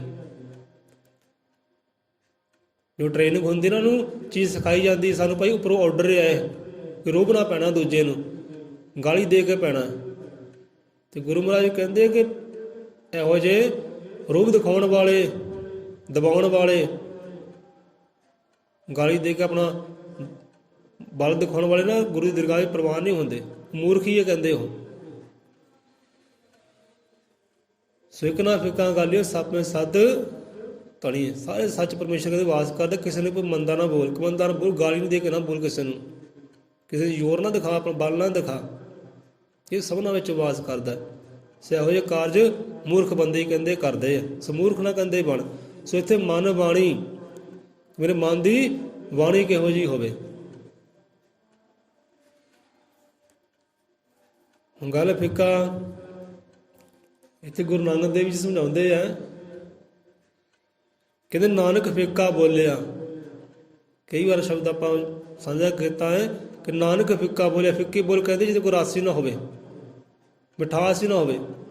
ਹੁਣ ਚਾਹ ਬਣਾਈ ਹੈ, ਚਾਹ ਦੇ ਵਿੱਚ ਖੰਡ ਹੀ ਨਾ ਹੋਵੇ ਤਾਂ ਕਿੱਦਾਂ ਦੀ ਲੱਗੇਗੀ? ਕਿਸੇ ਨੇ ਕਹਿਣਾ ਸਿਫਤਾਂ ਕਰਨੀ ਹੈ ਚਾਹ ਬਣਾਉਣ ਵਾਲੇ ਦੀ, ਲੈ ਬੀਬਾ ਨੇ ਚਾਹ ਬਣਾਈ ਹੈ ਤਾਂ ਬਹੁਤ ਪਿਆਰੀ ਬਣਾਈ ਹੈ, ਬਈ ਕਿਆ ਹੀ ਬਾਤਾਂ। ਜੇ ਖੰਡ ਹੀ ਨਾ ਹੋਵੇ ਤਾਂ, ਕੋਈ ਸਬਜ਼ੀ ਬਣਾਈ ਹੈ, ਕੋਈ ਲੂਣ ਮਿਰਚ ਨਾ ਵਿੱਚ ਹੋਵੇ ਤਾਂ ਕਿੱਦਾਂ ਦਾ ਸੁਭਾਅ ਹੋਏਗਾ ਖਾਣ ਵਾਲੇ ਦਾ? ਕੀ ਕਹੇਗਾ, ਕਿੰਨੀਆਂ ਕੁ ਸਿਫਤਾਂ ਕਰੇਗਾ? ਸੋ ਇਸ ਕਰਕੇ ਬੰਦਾ ਸ਼ਬਦ ਬੋਲਦਾ, ਬੋਲੀ ਬੋਲਦਾ ਹੈ, ਬੋਲੀ ਵਿੱਚ ਵੀ ਮਿਠਾਸ ਕਹਿੰਦੇ ਹੋਵੇ, ਬੋਲੀ ਵਿੱਚ ਵੀ ਰਸ ਹੋਵੇ। ਰਸ ਆਉਂਦਾ ਕਿੱਦਾਂ? ਜਦੋਂ ਇਹ ਸੱਚੇ ਰਹਿਬਰ ਗੁਰੂ ਪੀਰ ਦੇ ਨਾਲ ਮੇਲ ਮਿਲਾਪ ਹੁੰਦਾ ਹੈ। ਜੇ ਗੁਰੂ ਰਹਿਬਰ ਦੀ ਮੱਤ, ਗਿਆਨ, ਉਹ ਨਾਮ, ਧਿਆਨ ਦੀ ਕਮਾਈ ਜਦੋਂ ਅੰਦਰ ਜਾਂਦੀ ਹੈ ਨਾ, ਉਦੋਂ ਐਟੋਮੈਟਿਕਲੀ ਜਵਾਨ ਵਿੱਚ ਵੀ ਰਸ ਆਉਂਦਾ ਹੈ, ਬੰਦੇ ਕਿਰਦਾਰ ਵਿੱਚ ਵੀ ਰਸ ਆਉਂਦਾ ਹੈ, ਕਰਨੀ ਵੀ ਚੇਂਜ ਹੋ ਜਾਂਦੀ ਉਹਦੀ। ਸੋ ਇਸ ਕਰਕੇ ਪਹਿਲਾਂ ਇਹ ਗੱਲ ਆਈ ਹੈ ਕਿ ਐਸੇ ਪੁਰਸ਼ ਮਿਲਤੇ ਰਹੇ। ਪੁਰਸ਼ ਉੱਥੇ ਸਤਿਗੁਰੂ ਹੈ, ਸਤਿਗੁਰੂ ਨਾਲ ਮੇਲ ਮਿਲਾਪ, ਸਭ ਕੁਝ ਚੰਗਾ ਹੀ ਚੰਗਾ ਹੁੰਦਾ, ਮੰਦਾ ਫਿਰ ਹੁੰਦਾ ਹੀ ਨਹੀਂ। ਸ਼ਬਦਾਂ ਵਿੱਚ ਮਿਠਾਸ ਬੰਦੇ ਦੀ ਆਉਂਦੀ ਹੈ। ਸੱਚੇ ਗੁਰੂ ਨਾਨਕ ਦੇਵ ਜੀ ਕਿ ਨਾਨਕ ਫਿੱਕਾ ਬੋਲਿਆ, ਤਨ ਮਨ ਫਿੱਕਾ ਹੋਏ। ਅਗਰ ਇਹ ਬੰਦਾ ਤਨ ਮਨ ਫਿੱਕਾ ਹੋ ਜਾਂਦਾ ਹੈ ਤਾਂ ਆਪਣਾ ਤਾਂ ਹੁੰਦਾ ਹੀ ਹੁੰਦਾ ਹੈ, ਉਹ ਤਾਂ ਪਹਿਲਾਂ ਹੀ ਫਿੱਕਾ ਹੈ। ਕਿ ਨਾਨਕ ਫਿੱਕਾ ਬੋਲਿਆ, ਤਨ ਮਨ ਫਿੱਕਾ ਹੋਏ। ਫਿੱਕੋ ਫਿੱਕਾ ਸਦੀਏ, ਫਿੱਕੋ ਫਿੱਕੀ ਸੋਏ। ਦੋਨੇ ਪਾਸੇ ਮਿਠਾਸ ਹੈ ਨਹੀਂ। ਜੇ ਤੁਹਾਨੂੰ ਕੋਈ ਗਾਲੀ ਦਿੰਦਾ ਹੈ ਜਾਂ ਤੁਸੀਂ ਕਿਸੇ ਨੂੰ ਗਾਲੀ ਦਿੰਦੇ ਹੋ ਤਾਂ ਅਗਲੇ ਬੰਦੇ ਦਾ ਸੁਭਾਅ ਕਿੱਦਾਂ ਦਾ ਹੋਣਾ? ਕਿੱਦਾਂ ਬੋਲੇਗਾ ਉਹ? ਉਹਨੇ ਤੁਹਾਡਾ ਮਾਣ ਸਨਮਾਨ ਨਹੀਂ ਕਰਨਾ। ਜੇ ਤਾਂ ਬਰਦਾਸ਼ਤ ਕਰ ਲੈਂਦਾ ਹੈ ਫਿਰ ਤਾਂ 100 ਸਿਆਣਾ ਭਾਈ, ਪਰ ਤੁਹਾਨੂੰ ਫਲ ਮਿਲੇਗਾ ਉਹਦਾ, ਇਹ ਗੱਲ ਪੱਕੀ ਹੈ।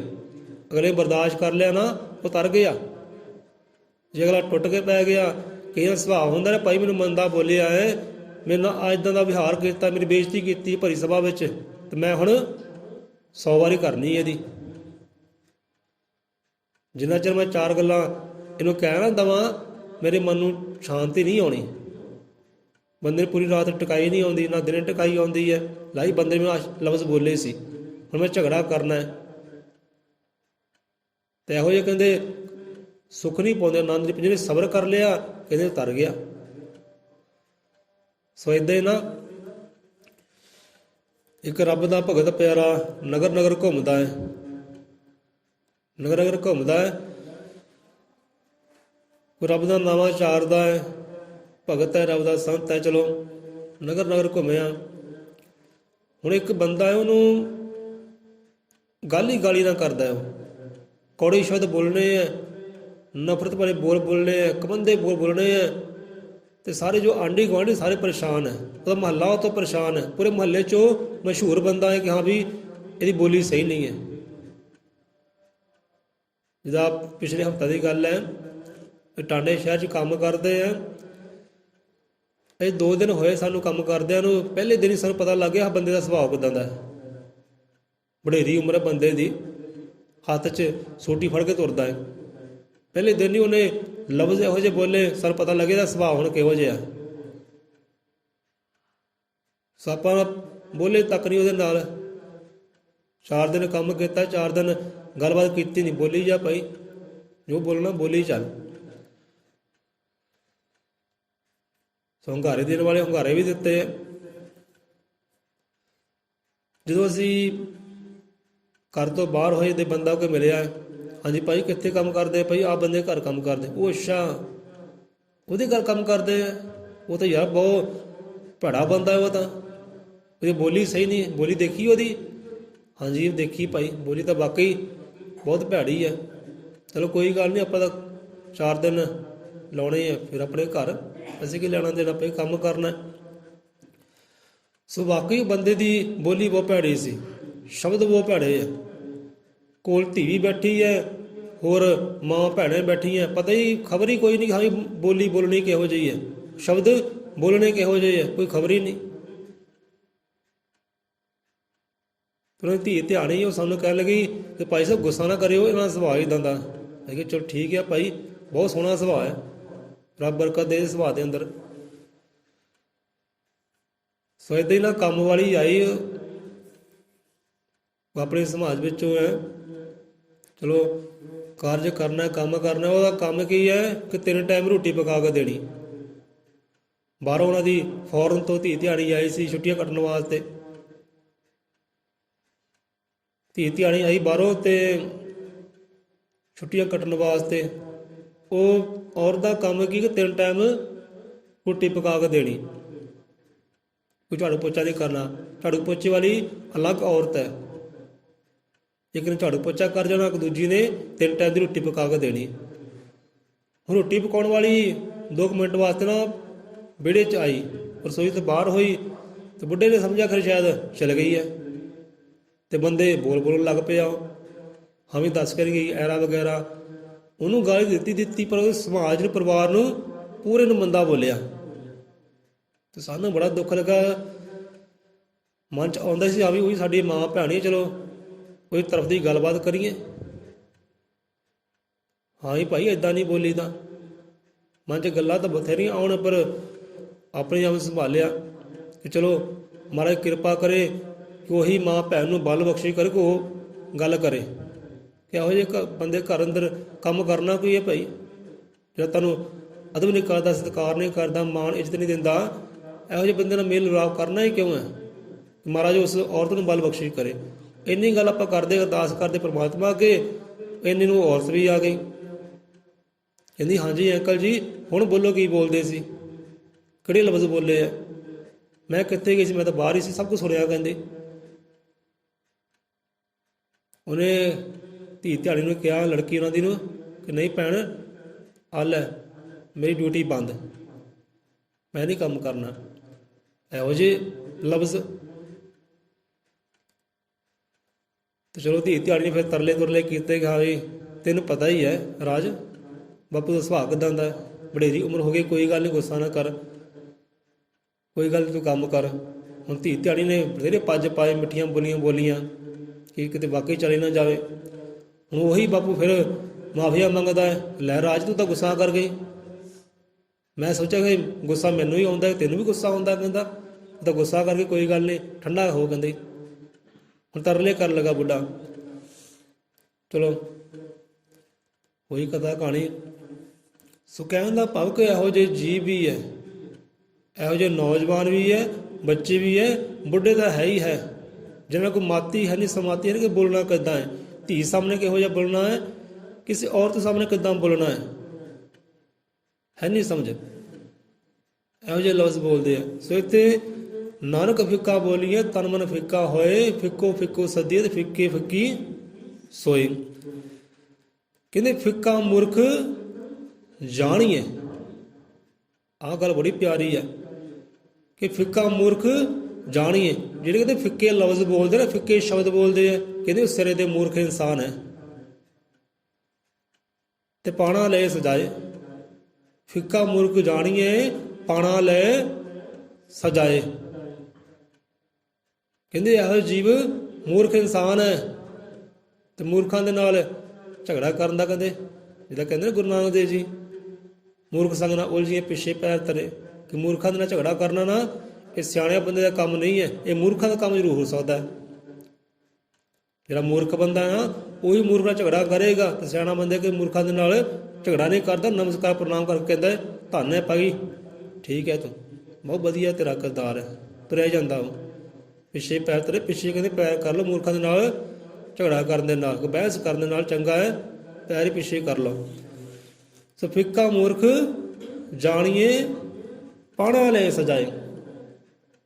ਕਹਿੰਦੇ ਇਹੋ ਜਿਹੇ ਨਾ ਜੀਵ ਸਜਾਵਾਂ ਦੇ ਪਾਤਰ ਬਣਦੇ ਆ। ਰੱਬ ਦੇ ਦਰਗਾਹ ਦੇ ਅੰਦਰ, ਗੁਰੂ ਦੀ ਦਰਗਾਹ ਦੇ ਅੰਦਰ ਸਜਾ ਕਿਹੜੀ ਮਿਲਦੀ ਹੈ? ਪਾਣਾ ਲੈ ਸਜਾਏ, ਭਾਵੇਂ ਜੁੱਤੀਆਂ ਕਹਿੰਦੇ ਪੈਂਦੀਆਂ ਇਹਨਾਂ ਨੂੰ। ਪਾਣਾ ਕਹਿੰਦੇ ਨਾ ਲੈ ਜੁੱਤੀ ਪਾ ਲੈ, ਜੁੱਤੀ ਪਾ ਲਈ, ਪਾਣਾ ਕਹਿੰਦੇ ਜੁੱਤੀ ਨੂੰ। ਇਹ ਜੁੱਤੀਆਂ ਤੇ ਉਹਨੂੰ ਮਾਰ ਪੈਂਦੀ ਹੈ ਇਹੋ ਜਿਹੇ ਜੀਵ ਨੂੰ, ਜਿਨ੍ਹਾਂ ਦੇ ਸ਼ਬਦ ਹੀ ਫੇਕੇ ਹੁੰਦੇ ਆ, ਮੁੱਖ ਤੇ ਗਾਲੀ ਗਲੋਚ ਧੀ ਭੈਣ ਦੀ ਗੱਲ ਹੁੰਦੀ ਹੈ। ਇਹ ਇਹੋ ਜਿਹੇ ਜੀਵ ਹੈ, ਦੇਖੇ ਆਪਾਂ ਸੁਣੇ ਹੈ, ਵਡੇਰੀਆਂ ਵਡੇਰੀਆਂ ਉਮਰਾਂ ਦੇ ਗੱਲ ਕਰਨੀ ਵਿੱਚ ਮਾਂ ਨੂੰ ਰੱਖਣਾ, ਗੱਲ ਕਰਨੀ ਹੈ ਭੈਣ ਨੂੰ ਰੱਖਣਾ।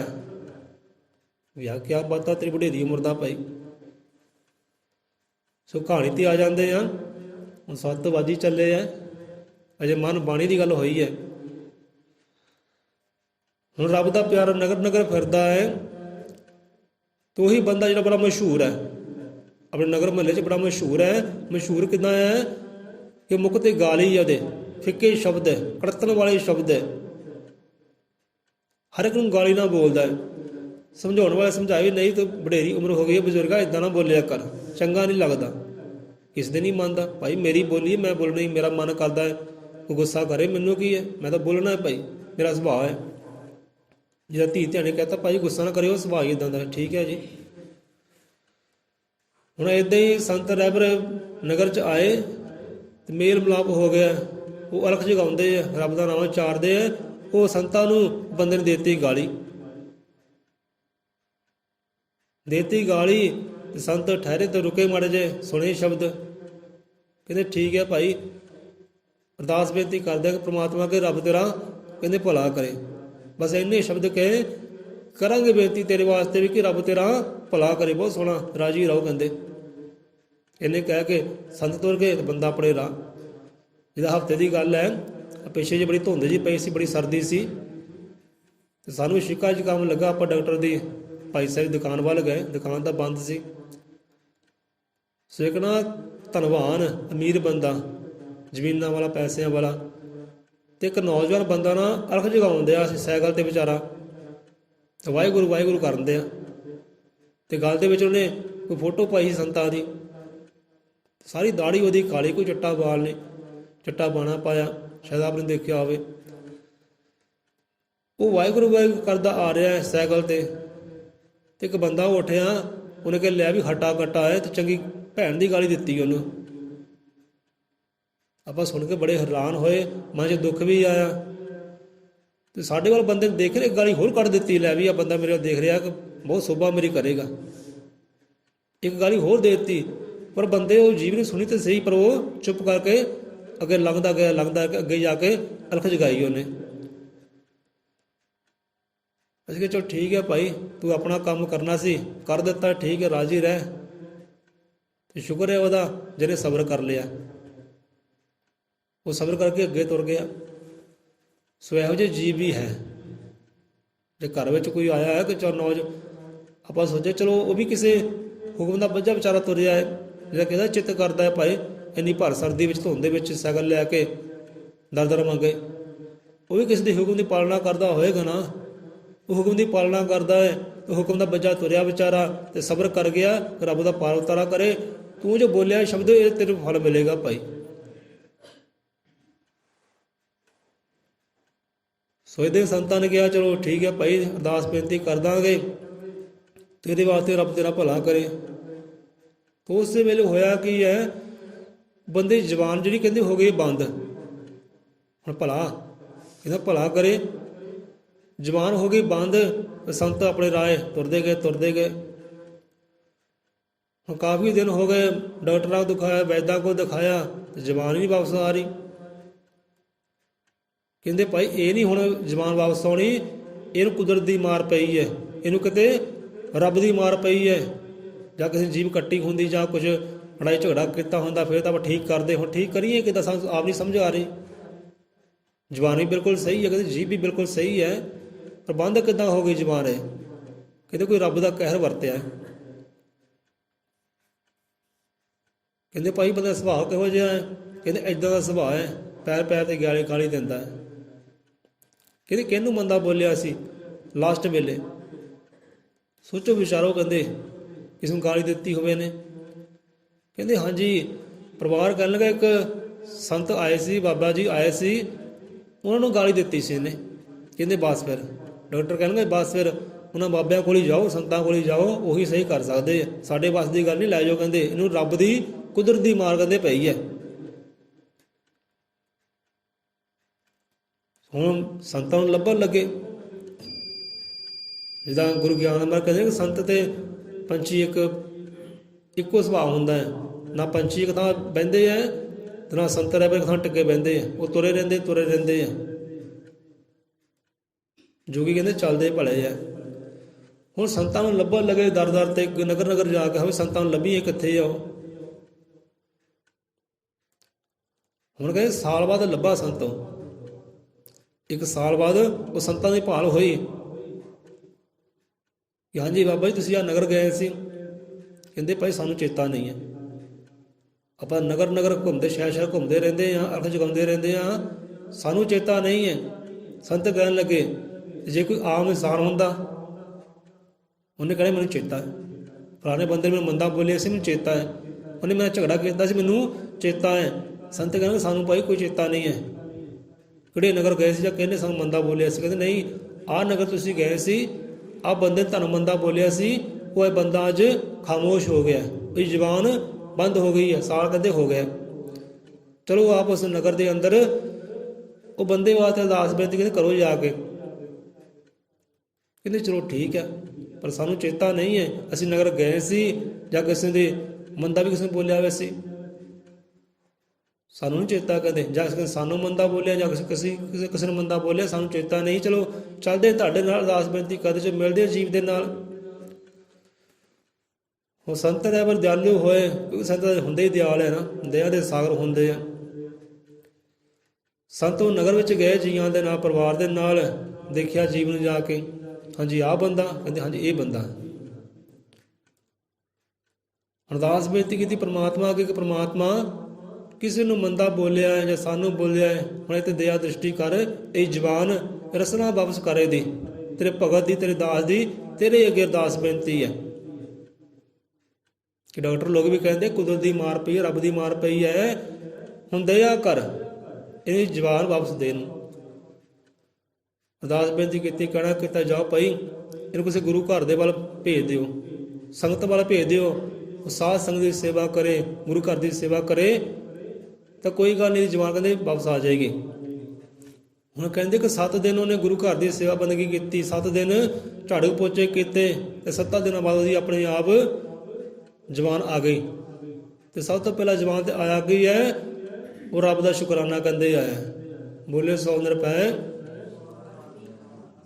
ਰੱਬ ਦਾ ਕਹਿੰਦੇ ਸ਼ੁਕਰਾਨਾ ਆਇਆ, ਸਿਫਤ ਸਲਾਹ ਆਈ ਹੈ। ਤੇ ਹੁਣ ਉਹ ਬਦਲਿਆ, ਹੁਣ ਬਦਲਿਆ ਜਦੋਂ ਰੱਬ ਦੀ ਉਹਨੂੰ ਮਾਰ ਪਈ ਹੈ, ਕਿਉਂਕਿ ਸੰਤਾਂ ਦੀ ਉਹਨੂੰ ਮਾਰ ਪਈ ਹੈ, ਤੇ ਬੰਦਾ ਫੇਰ ਹੀ ਬਦਲਦਾ ਜਦੋਂ ਕਿਸੇ ਨੂੰ ਮਾਰ ਪੈਂਦੀ ਹੈ। ਸੋ ਇਸ ਗੱਲ ਨੂੰ ਸੋਚ ਸਮਝ ਕੇ ਭਾਈ ਨਾਨਕ ਫਿੱਕਾ ਬੋਲੀਏ, ਤਨ ਮਨ ਫਿੱਕਾ ਹੋਏ, ਫਿੱਕੋ ਫਿੱਕੀ ਸਦੀ ਤੇ ਫਿੱਕੋ ਫੱਕੀ ਸੋਏ। ਇਹ ਫਿੱਕਾ ਮੂਰਖ ਜਾਣੀਏ, ਪਾਣਾ ਲਈ ਸਜਾਏ। ਪਾਉਣਾ ਲੈ ਸਜਾਏ। ਇਹੋ ਜਿਹੀ ਕਹਿੰਦੇ ਸਜ਼ਾਵਾਂ ਉੱਥੇ ਮਿਲਣਗੀਆਂ। ਇਹੋ ਜਿਹੀ ਰੱਬ ਦੀ ਦਰਗਾਹ ਦੇ ਅੰਦਰ, ਗੁਰੂ ਦਰਗਾਹ ਅੰਦਰ ਪ੍ਰਵਾਨ ਨਹੀਂ ਕਦੇ ਹੁੰਦੇ। ਸਜ਼ਾਵਾਂ ਕਦੀਆਂ ਮਿਲਦੀਆਂ ਹੈ? ਜੁੱਤੀਆਂ ਕਹਿੰਦੇ ਪੈਂਦੀਆਂ ਇਹੋ ਜਿਹੇ ਜੀਵ ਨੂੰ ਜਿਨ੍ਹਾਂ ਦੇ ਮੁੱਖ ਤੇ ਗਾਲੀ ਰਹਿੰਦੀ ਹਰ ਵੇਲੇ, ਮਾਂ ਦੀ, ਭੈਣ ਦੀ, ਧੀ ਧਿਆਣੀ ਦੀ, ਜਿਹਨਾਂ ਨੂੰ ਸਮਝ ਹੀ ਹੈ ਨਹੀਂ ਕਿ ਹਾਂ ਵੀ ਧੀ ਸਾਹਮਣੇ ਕੀ ਬੋਲਣਾ ਹੈ, ਮਾਂ ਸਾਹਮਣੇ ਕੀ ਬੋਲਣਾ। ਬੰਦਾ ਗੁੱਸੇ 'ਚ ਹੁੰਦਾ ਹੈ ਨਾ, ਐਂ ਗੁੱਸੇ ਨਾਲ ਭਰਿਆ ਹੋਵੇ, ਗੁੱਸੇ 'ਚ ਭਰਿਆ ਬੰਦਾ ਇਹ ਨਹੀਂ ਦੇਖਦਾ ਹੁਣ ਸਾਹਮਣੇ ਮੇਰੀ ਮਾਂ ਹੈ ਜਾਂ ਮੇਰੀ ਭੈਣ ਹੈ ਜਾਂ ਮੇਰੀ ਪਤਨੀ ਹੈ ਜਾਂ ਮੇਰੀ ਧੀ ਧਿਆਣੀ ਹੈ, ਬਸ ਗੰਦੇ ਲਫ਼ਜ਼ਾਂ ਨੇ ਬੋਲਣਾ ਹੈ। ਉੱਥੇ ਵੀ ਗੁਰੂ ਨਾਨਕ ਦੇਵ ਜੀ ਕਹਿੰਦੇ ਮਨਮੁਖ ਬੋਲਣਾ ਜਾਣਨੀ। ਉੱਥੇ ਮਨਮੁਖ ਕਿਹਾ ਹੈ, ਮਨਮੁਖ ਬੋਲਣਾ ਜਾਣਨੀ, ਕਿ ਮਨਮੁਖ ਬੰਦੇ ਬੋਲਣ ਨੂੰ ਨਹੀਂ ਜਾਣਦੇ ਕਿ ਮੈਂ ਕੀ ਬੋਲ ਰਿਹਾ ਹੈ। ਗੁੱਸੇ 'ਚ ਬੰਦਾ ਹੋਵੇ ਨਾ, ਇਹ ਸਮਝ ਨਹੀਂ ਆਉਂਦੀ ਕਿ ਕੀ ਬੋਲਦਾ ਕੀ ਨਹੀਂ ਬੋਲਦਾ, ਬਸ ਬੋਲੀ ਜਾਣਾ ਬੋਲੀ ਜਾਣਾ। ਸੁਝਾਅ ਜੇ ਕਹਿੰਦੇ ਸਜ਼ਾਵਾਂ ਦੇ ਪਾਤਰ ਬਣਦੇ। ਸੋ ਇੱਥੇ ਜਗਿਆਸੂ ਜਨ ਅਰਦਾਸ ਕਰਦਾ, ਫਰਿਆਦ ਕਰਦਾ ਰੱਬ ਅੱਗੇ ਕਿ ਰੱਬਾ ਮੇਰੀ ਬੋਲੀ ਕਿਹੋ ਜਿਹੀ ਹੋਵੇ ਕਿ ਮਨ ਬਾਣੀ ਔਰ ਕਰਮ ਸੇ ਕਰੇ ਸਦਾ ਸ਼ੁਭ ਕਾਮ। ਜੋ ਮੈਂ ਬੋਲਾਂ ਉਹ ਵੀ ਸ਼ੁਭ ਕਾਰਜ ਹੋਵੇ, ਮੇਰੀ ਬੋਲੀ ਸ਼ੁਭ ਹੋਵੇ, ਸ਼ੁੱਧ ਹੋਵੇ, ਪਵਿੱਤਰ ਹੋਵੇ, ਐਨ ਆਨੰਦਮਈ ਹੋਵੇ, ਐਨ ਸ਼ਹਿਦ ਵਾਲੀ ਹੋਵੇ, ਸ਼ੱਕਰ ਵਾਲੀ ਹੋਵੇ। ਆਪਣੇ ਆਪ ਨੂੰ ਆਨੰਦ ਆਵੇ ਬੋਲ ਬੋਲਦੇ ਆ, ਕਿ ਦੂਜੇ ਨੂੰ ਵੀ ਆਨੰਦ ਆਵੇ, ਸੁੱਖ ਆਵੇ, ਦੁੱਖ ਨਾ ਆਵੇ ਕਿਸੇ ਨੂੰ। ਇਹੋ ਜਿਹੇ ਮੇਰੇ ਲਫ਼ਜ਼ ਹੋਣ, ਮੇਰੀ ਬੋਲੀ ਹੋਵੇ। ਮਨ ਬਾਣੀ ਔਰ ਕਰਮ ਸੇ। ਹੁਣ ਕਰਮ ਦੀ ਗੱਲ ਹੈ, ਕਰਮ ਜੋ ਆ ਬੋਲਦੇ ਆ ਉਹ ਵੀ ਕਰਮ ਬਣ ਜਾਂਦਾ ਹੈ, ਜੋ ਹੱਥੀਂ ਕਰਦੇ ਆ ਕਾਰਜ ਉਹ ਵੀ ਸਾਡਾ ਕਰਮ ਬਣ ਜਾਂਦਾ, ਜੋ ਸੋਚਦੇ ਆਪਾਂ ਨਾ ਉਹ ਵੀ ਸਾਡਾ ਬਣ ਜਾਂਦਾ ਕਰਮ। ਸੋਚ ਵੀ ਚੰਗੀ ਹੋ ਜਾਂਦੀ ਹੈ, ਬੰਦੇ ਬੋਲੀ ਵੀ ਚੰਗੀ ਹੋ ਜਾਂਦੀ ਹੈ, ਬੰਦਾ ਕਿਰਦਾਰ ਵੀ ਚੰਗਾ ਹੋ ਜਾਂਦਾ ਹੈ, ਜੋ ਸੰਤਾਂ ਰਹਿਬਰਾਂ ਦੀ ਸ਼ਰਨਗਤੀ ਨੂੰ ਪਕੜਦਾ ਹੈ, ਗੁਰਾਂ ਦੀ ਮੱਤ ਨੂੰ ਪਕੜਦਾ ਹੈ, ਮੱਤ ਅਨੁਸਾਰ ਚੱਲਦਾ ਹੈ।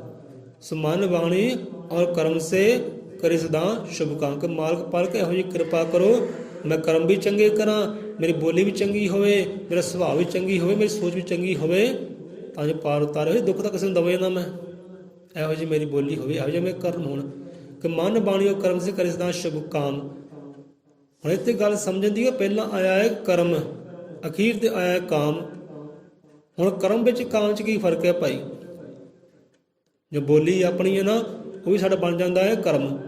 ਹੁਣ ਬੋਲ ਆਪਾਂ ਇਹੋ ਜਿਹੇ ਬੋਲੇ, ਕਰਤਨ ਪਰੇ, ਨਫ਼ਰਤ ਪਰੇ, ਉਹ ਸਾਡਾ ਬਣ ਗਿਆ ਕਰਮ, ਸਾਡਾ ਕਰਮ ਬਣ ਗਿਆ।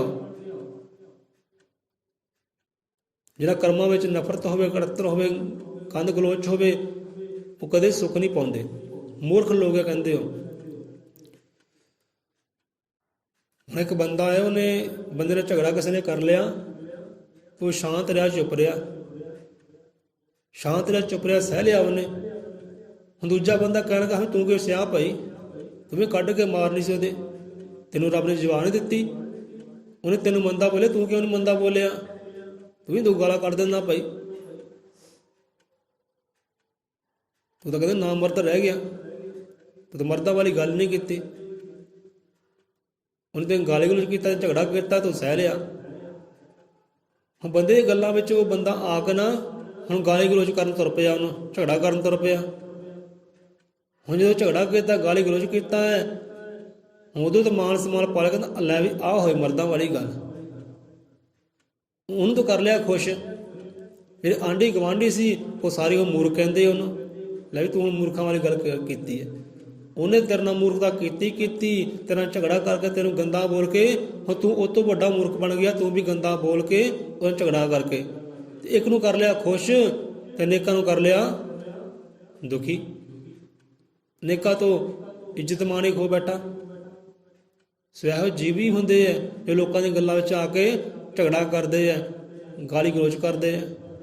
ਕਹਿੰਦੇ ਭਾਈ ਇੱਕ ਨੂੰ ਖੁਸ਼ ਕਰ ਲਏਗਾ, ਇੱਕ ਬੰਦੇ ਨੂੰ ਖੁਸ਼ ਕਰ ਲਏਗਾ, ਪਰ ਇੱਦਾਂ ਤੇਰਾ ਸਤਿਗੁਰੂ ਖੁਸ਼ ਨਹੀਂ ਹੋਣਾ, ਇੱਦਾਂ ਤੇਰਾ ਰੱਬ ਖੁਸ਼ ਨਹੀਂ ਹੋਣਾ। ਕਹਿੰਦੇ ਨਾ ਨੀਵਾਂ ਹੋ ਕੇ ਚੱਲ ਬੰਦੇ ਆ, ਗੁਰੂ ਨੀਵਿਆਂ ਨਾਲ ਖਲੋਵੇ।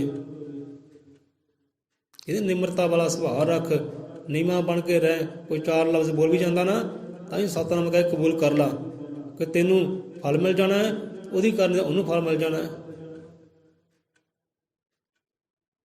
ਕਿ ਨੀਵਾਂ ਹੋ ਕੇ ਚੱਲ ਬੰਦੇ ਆ, ਗੁਰੂ ਨੀਵਿਆਂ ਨਾਲ ਖਲੋਵੇ। ਉਹ ਨੀਵਿਆਂ ਨਾਲ ਕਹਿੰਦੇ ਖੜਦਾ ਹੈ, ਤੇ ਨਿਮਾਣਾ ਬਣ ਕੇ ਬਹਿ ਜਾ, ਨਿਮਰਤਾ ਵਾਲਾ ਸੁਭਾਅ ਰੱਖ, ਹਲੀਮੀ ਵਾਲਾ ਸੁਭਾਅ ਰੱਖ। ਮਨ ਬਾਣੀ ਉਹ ਕਰਮ ਸੇ ਕਰੇ ਸਦਾ ਸ਼ੁਭ ਕਾਮ ਹੋਏ। ਤੇ ਕਾਮ ਦਾ ਭਾਵ ਹੈ ਕਿ ਕਾਮ ਤੋਂ ਭਾਵ ਕਰਮ ਨਹੀਂ ਹੈ। ਕਾਮ ਤੋਂ ਭਾਵ ਹੈ ਆਪਣੀ ਇੱਛਾ, ਆਪਣੀ ਭਾਵਨਾ, ਕਿ ਤੇਰੀ ਭਾਵਨਾ ਕਿਹੋ ਜਿਹੀ ਹੋਵੇ, ਇੱਛਾ ਕਿਹੋ ਜਿਹੀ ਹੋਵੇ, ਤੇਰੀ ਆਸ ਕਿਹੋ ਜਿਹੀ ਹੋਵੇ। ਕਿ ਮਨ ਬਾਣੀ ਔਰ ਕਰਮ ਸੇ ਕਰੂ ਸਦਾ ਸ਼ੁਭ ਕਾਮ। ਸ਼ੁਭ ਕਾਮ ਤੋਂ ਭਾਵੇਂ ਮੇਰੀ ਭਾਵਨਾ ਜਿਹੜੀ ਹੈ ਨਾ ਉਹ ਵੀ ਸ਼ੁਭ ਹੋਵੇ। ਆਪਣੇ ਵਾਸਤੇ ਮੈਂ ਚੰਗਾ ਨਾ ਸੋਚਾਂ, ਆਪਣੇ ਵਾਸਤੇ ਮੈਂ ਅਰਦਾਸਾਂ ਨਾ ਕਰਾਂ, ਦੂਜੇ ਵਾਸਤੇ ਵੀ ਮੇਰੀ ਭਾਵਨਾ ਹੋਵੇ ਚੰਗੀ ਹੋਵੇ। ਕਾਮ ਤੋਂ ਭਾਵੇਂ ਮੇਰੀ ਕਾਮਨਾ ਕਰੂ ਸਦਾ ਸ਼ੁਭ ਕਾਮ।